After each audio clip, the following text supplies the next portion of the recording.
নমস্কার, কল্পনা রান্নাঘরে আপনাদের সবাইকে স্বাগত।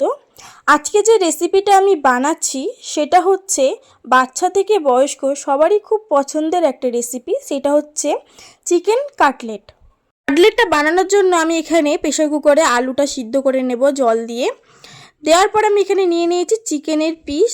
চিকেনের পিসের মধ্যে একটু চিকেনও ছিল আর একটুখানি কাটাও ছিল, তো এই কাটাগুলো আমি এখানে ছাড়িয়ে নেব। চিকেনটা আমি এখানে মিক্সিতে বেটে নেব। আমি এখানে লঙ্কা কুচি দেব না, তাই জন্য আমি এখানে একসঙ্গে লঙ্কার সাথে পেস্ট করে নেব।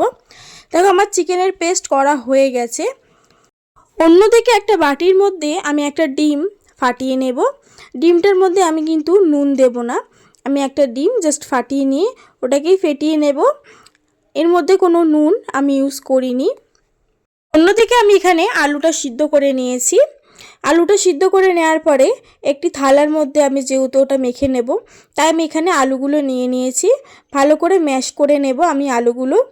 ম্যাশ করে নেওয়ার পরে যে চিকেনের পেস্টটা ছিল না, সেই চিকেনের পেস্টটা আমি এখানে দিয়ে দেব। চিকেনের পেস্টটা দেওয়ার পরে এখানে আমি কিছু মশলা অ্যাড করব।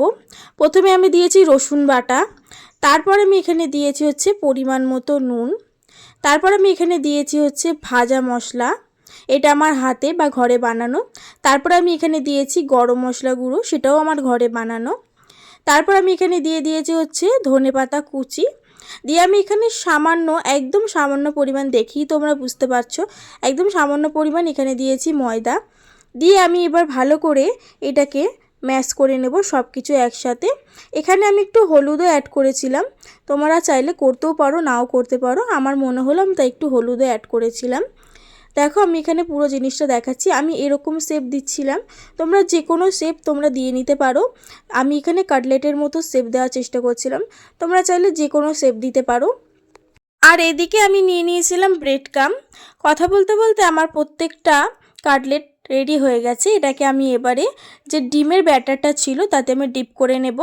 নেওয়ার পরে আমি যে ব্রেড ক্রাম্বের মধ্যে সিঙ্গেল কোটিং করব, আমি এখানে ডবল কোটিং করছি না, সিঙ্গেল কোটিংয়ের মধ্যেই একটু চেপে চেপে ভালো করে মোটা করে নেব।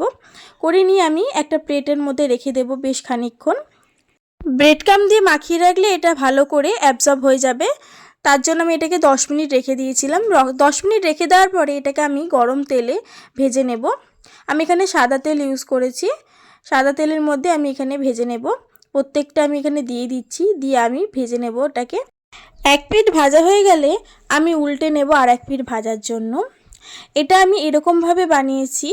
এই যে কাটলেটটা, আমার চ্যানেলে আর একটা কাটলেট আছে অন্যরকমভাবে, সেটা হচ্ছে একদম চিকেনের বোনস কেটে যেরকমভাবে বানায় সেরকমভাবে বানানো আছে। এটার মধ্যে যেরকম আলু দিয়ে বানানো আছে, ওটা সেরকম বোনস দিয়ে বানানো আছে। তোমরা চাইলে একবার চেক করে নিতে পারো বা দেখে নিতে পারো। আমি এখানে সব উল্টে পাল্টে ভেজে নিয়ে আমি এক এক করে তুলে নেব। এরকম লাল হয়ে আসলে তুলে নেব। এটা যখন কড়াতে লাল হয়ে গেছিলো তখন দেখতে এত সুন্দর লাগছিল, খেতে তো আরও দারুণ হয়েছিল। আমি এখানে প্লেটিং করে নিচ্ছি। আমি এখানে সব তুলে নিয়েছি। তুলে নেওয়ার পরে আমি এখানে টমেটো সস আর একটু পেঁয়াজ দিয়ে আমি গার্নিশিং করেছিলাম, করে আমি এখানে তোমাদের দেখাচ্ছি। এটা খেতে খুবই দারুণ লেগেছিল, অসাধারণ হয়েছিল। দোকানের কাটলেটকেও মনে হচ্ছিলো যেন হার মানাবে। এমনিতেও ঘরের জিনিস সবসময় বেস্টই হয়।